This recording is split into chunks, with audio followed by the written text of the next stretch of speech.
అందరికి నమస్కారం. నేను మీ సింగర్ దిలీప్ దేవగన్. ముందుగా నా పాటలను ఆదరించి నన్ను ఈ స్థాయిలో నిలబెట్టినటువంటి ప్రేక్షక దేవుళ్ళకి మరియు మీడియా మిత్రులందరికీ నమస్కారం అండి. నేను రీసెంట్గా ఏదైతే పోస్ట్ చేసినటువంటి ఒక ఫోటోని విపరీతంగా ట్రోల్ చేస్తున్నారు. అవునండి, నిజమే.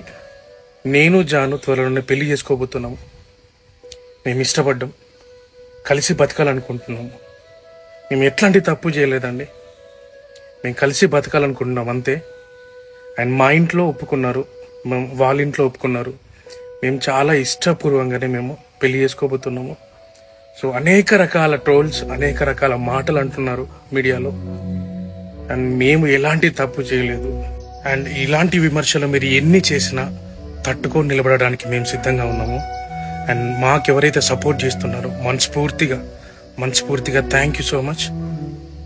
ఫస్ట్ ఆఫ్ ఆల్ అందరికీ సారీ. నేనైతే నిన్న వీడియో చేసినో దానివల్ల చాలామంది బాధపడ్డారు, చాలామంది రియాక్ట్ అయ్యారు, చాలామంది సపోర్ట్ చేసిన ప్రతి ఒక్కరికి థ్యాంక్ యూ సో మచ్. నేను చాలా రోజుల నుంచి అన్నీ చూస్తూ ఉన్నా, నేను ఏది ఎప్పుడు పట్టించుకోలేక, కానీ కొంచెం బాధ అనిపించి డిప్రెషన్లోకి వెళ్ళిపోయాను. ఎక్కడ నా ఫ్యామిలీ బాధపడుతారో నాకు చెప్పలేకుండా అని ఆ సిచ్యువేషన్లు అన్నీ ఆలోచించి డిప్రెషన్లోకి వెళ్ళిపోయినా తప్ప నేను ఎవరికి భయపడేదాన్ని కాదు.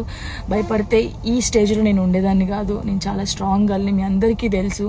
ఇంకో విషయం, పెళ్లి గురించి అందరూ అవును, నా పెళ్లి వల్ల మీకు ఏమైనా నష్టం ఉందో లేదు కదా, నేను కొత్త లైఫ్ స్టార్ట్ చేయబోతున్నాను. నా కొడుకు నేను చాలా సంతోషంగా ఉండే, ఆ సంతోషంతోనే మీకు ఆన్సర్ నేను చెప్తా. నిన్న చేసిన వీడియోలు కూడా కొంతమంది మంచి తీసుకున్నారు, కొంతమంది చెడు తీసుకున్నారు. అది ఆగదు ఎప్పటికైనా ట్రోలింగ్స్ అనేది. నాకు అది అర్థమైంది. నేను దాన్ని పట్టించుకోవాల్సిన అవసరం నాకు లేదు. నా లైఫ్లో నేను చాలా స్ట్రాంగ్ ఉంటా, ఇంకా ముందుకు వెళ్తూనే ఉంటా. మీ జానక్క ఎప్పుడు స్ట్రాంగ్గానే ఉంటుంది. కొంచెం డిప్రెషన్లోకి వెళ్ళిపోయిన, అంతకు మించి ఇంకేం లేదు. Thank you so much. చాలా మంది జానక్క చూసి నేర్చుకున్నాం, జానక్కలో ధైర్యంగా ఉండాలని చాలా మంది అన్నారు నాతోని. నా కోపిక నశించిందిరా. మీ అందరూ చెప్తున్నా నా కోపిక నశించింది. నాకు ఫుల్ బాధ అవుతుంది. ఇంత నరకంలో నిజంగా చాలా మంది అమ్మాయిలు సూసైడ్ చేసుకుని చచ్చిపోతే ఎందుకు చచ్చిపోయారు, వీళ్ళకి ఏం మాయరోగం వచ్చిందని నేను అన్నా. కానీ ఆ బాధలు ఉన్నోళ్ళకే తెలుస్తుంది ఆ బాధ. అట్లెందుకు మైండ్కి వస్తుందని నాకు ఇప్పుడు అనిపిస్తుంది. అరే నిజమే కదా, బాధపడ్డోళ్ళకే బాధ తెలుస్తుంది. కానీ తప్పు ఈ న్యూస్ ఛానల్స్ కానీ ఇన్స్టాగ్రామ్ లో ఉన్నోళ్ళకి కానీ చాలా తప్పు. ఒక జీవితాన్ని, ఒక ప్రాణాన్ని మీరు ఆ ప్రాణం పోయినాక మీరు చేసేది ఏం లేదు. మీరు సంతోషపడతారు కానీ ఒకరిని చంపి ఒకరిని బాధపడి మీరు బతకొద్దు. చాలా తప్పు. నేను ఏ రోజు మాట్లాడలేదు, కానీ నా ఓపిక నశించింది. నాకు ఈ బాధ తట్టుకోలేకపోతున్నా. ఎవరు చెప్పుకోవాలి కూడా అర్థం కావట్లేదు నాకు. నా లైఫ్ మీద మీకు ఇంత ఇంట్రెస్ట్ ఎందుకు? మీ లైఫ్ మీద పెట్టుకోండి కదా.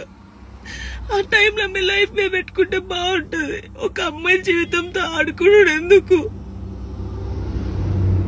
నా కొడుకుని మంచి చదువుకొని మంచి పొజిషన్లో చూడాలనుకున్నా, అది చూడలేనేమో. నాకు అర్థమవుతుంది. నేను బద్దల్లే పోతా. ఇది మాట్లాడితే మీరు ఏదో ఆపేస్తారు, ఇది కాదు. ఓపిక నశించి నేను ఎప్పుడు దేనికి రియాక్ట్ కాలేదు. ఒక అన్నతో మాట్లాడే తప్పు, నా తమ్ముడని మాట్లాడితే తప్పు. ఎవరు పడితే వారికి లింకులు వేస్తారు.